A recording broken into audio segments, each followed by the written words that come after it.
tiba-tiba, Ra, kamu senyum-senyum kenapa? Ada kabar gembira ya? Iya dong Den, ada kabar gembira nih. Karena tulis yang aku tulis berbulan-bulan akhirnya selesai juga.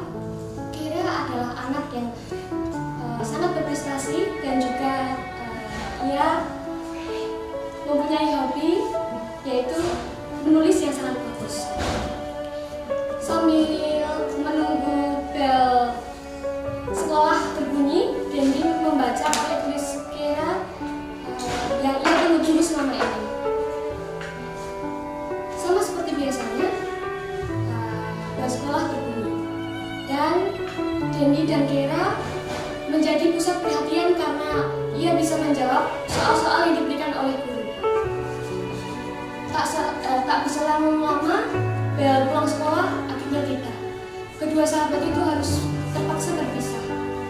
Ketika Kira sampai di rumah, tiba-tiba ia melihat seorang laki-laki bertubuh besar dan kekar sedang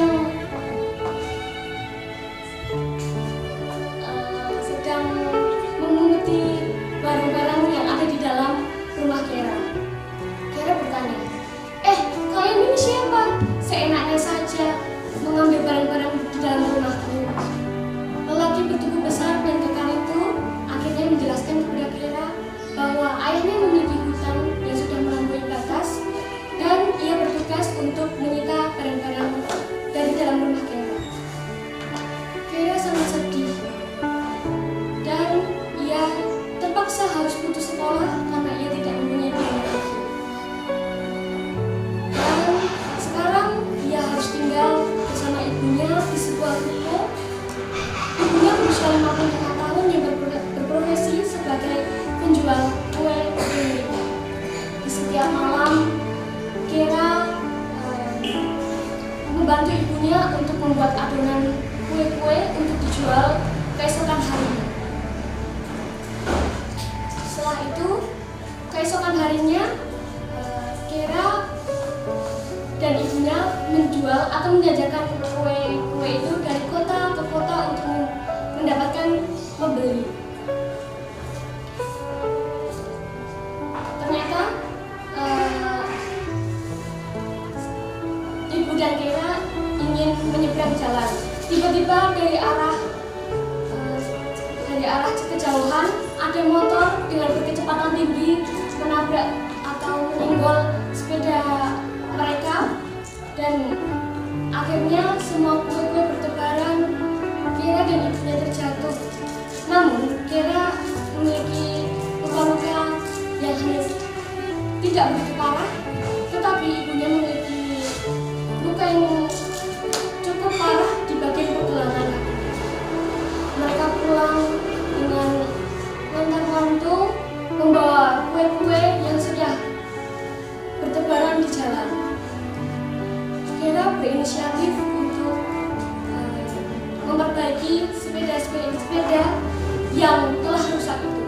Namun ibunya memberi saran atau memberitahu kepada Kira bahwa uang hasil dagang atau jualan kue Kira dan ibunya dibuat untuk perjalanan Kira menuju percetakan. Dan ibu menjelaskan di sana Kira bisa bertemu penulis ternama dan ibu berkeinginan supaya Kira bisa sukses. Dan 3 bulan berlalu. Keesokan harinya Kira dan ibunya bertemu Dendi, sahabat terbaiknya Kira tahu. Kira, apa kabar? Masih hobi nulis nggak nih? Sekolah sepi tahu nggak ada kamu. Kira menjawab pertanyaan dari Dendi. Kabar baik Den, kamu sekarang beda ya kayak dulu. Aku masih hobi menulis kok. Gimana kamu di sekolah Den? Ya gitulah Ra. Oh iya Ra, kamu masih ingat nggak karya tulis yang kemarin dulu kamu buat berbulan-bulan? Kemarin aku tunjukin ke kakak dan adikku dan mereka menyarankan untuk mengirimkan ke percetakan. Terima Gimana ya Den? Tapi perjalanan dan menuju ke percepatan itu harus membutuhkan biaya yang sangat besar, dan juga perjalanan bus sekitar 2 jam.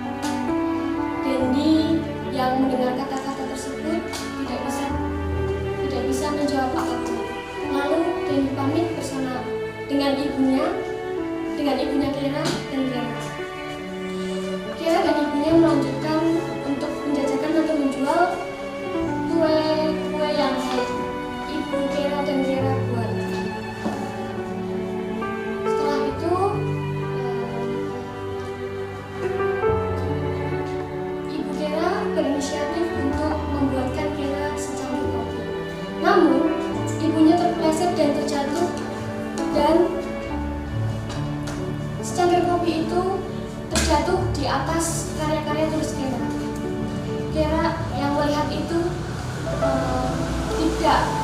tidak tahu harus merasa sedih atau marah, dan ibunya meminta maaf. Maafin ibu ya nak, ibu nggak sengaja. Nggak apa-apa bu, masih bisa dibaca kok. Nanti Kera terus ulang saja.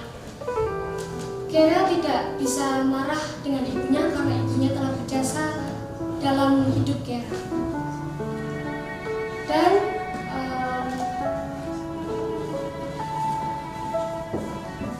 pada malam harinya ibu meminta Kera untuk datang ke rumah Pak Nota dan harus segera cepat karena Pak Nota ingin membimbing Kera menuju keberangkatan bis. Akhirnya di malam itu juga Kera berangkat dengan bis, namun ia meninggalkan karya-karya tulis Kera. Ibu yang mengetahui itu cepat-cepat untuk mengirimkan ke Kera. Setelah itu tiba-tiba ada suara keras dari depan bus yang menyebabkan penumpang turun ke bawah untuk melihat kejadian tersebut. Kera yang melihat itu sangat terkejut karena yang terkapar adalah ibunya yang sedang memegang karya-karya tulis Kera. Kera sempat untuk berhenti sejenak karena ia merasa kasihan dan sedih karena ibunya rela berkorban untuk mengantarkan karya tulis Kera, dan setelah itu ibu diantarkan ke rumah sakit. Keesokan paginya dikabarkan bahwa karya tulis Kera ingin diterbitkan. Lalu Kera yang mendapatkan kabar tersebut datang ke rumah sakit tempat ibu dirawat. Lalu setelah sampai di depan kamar rawat ibu, tiba-tiba dokter keluar dari kamar rawat ibu dengan keadaan menunggu. Lalu Kera